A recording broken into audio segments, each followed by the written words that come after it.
Yo, what's up guys? So Cotigiano sent me not one, not two, not three, not four, but five fragrances. That is insane.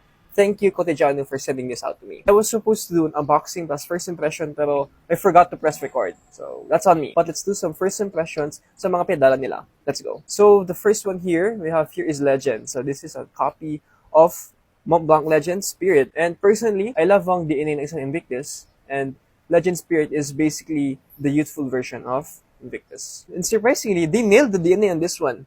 So this is fresh, bubblegummy sweet. Basically, ang atake ng Legend Spirit is more of like bubblegummy and fresh. Kind of sits closely to the skin. This is a perfect fragrance for like students out there sa pawisin and like nagko-commute. This is a very great fragrance that I can recommend for you guys. So next we have here is Myself. This is obviously a dupe of YSL Myself.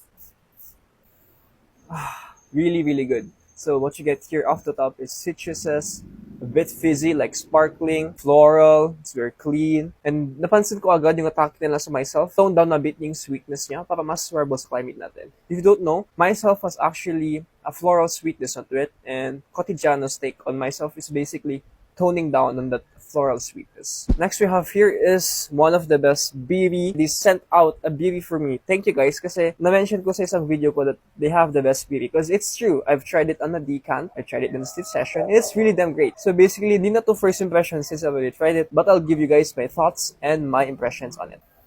This is definitely the best beauty sa market natin. This is very aromatic, like barbershop in the vibes, but with added vanilla and vetiver. And it's really well done here. Balance siya. Hindi siya too sweet, and it's not too aromatic, and it's not too woody. Kaya I say that this is currently the best beauty kasi balance lahat siya just like the OG. Next we have here is Next. Get it? Okay, whatever. So next, this is a dupe of Bulgari Extreme. I actually never tried it pa, yung Bulgari Extreme ng Cotigiano, so this is fairly new to me. Wait, wait. This is actually pretty good. Ito yung Bulgari Extreme na hinahanap ko, na meron yung tea note. Kasi sa Bulgari Extreme, especially in the older batches, very prominent yung tea. And somehow, Cotigiano managed to get the tea note here, which is really nice. So off the top, it is very citrusy, and a bit aromatic, and may pagka-green vibe din siya. So yeah, this is actually a good dupe, or a clone, or copy, or inspired of Bulgari Extreme. Really nice. Super underrated. You guys should check this out. Lastly, we have here is Alexandria X, or Xandria. And you're probably guessing ano inspired nito, but alam niyo na siguro, this is from Xerjoff. It's Alexandria 2.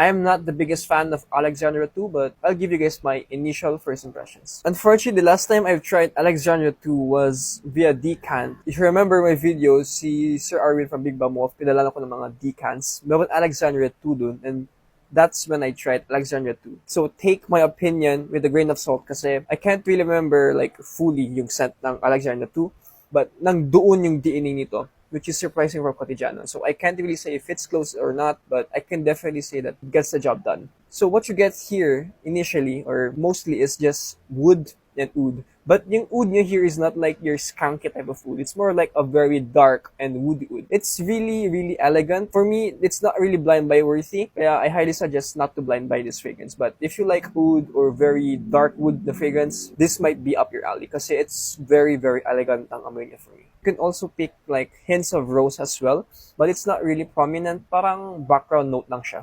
But it's mostly oud, ambers, woodiness, and hints of like powder. Okay, before we end, napansin ko ba iba yung bottle nila? Man, I'm so lutang guys. I'm legit lutang ako because there's a lot of stuff I've been missing out ngayon. So, nag-iba na yung bottle na. I don't know if iba na talaga or naging like brownish siya. I actually like the color, but yeah, maybe if they could change a bit yung cap kasi medyo nag-contrast a bit, but other than that, I like this color. It's like dark maroon or brown, something that borderline. But thank you again, Cotigiano, for sending this out to me. And I really appreciate it. Guys, stay tuned for my full review sa mga pedala ni Cotigiano fragrance. Anyways, thank you guys so much for watching. I'll see you guys on the flip side.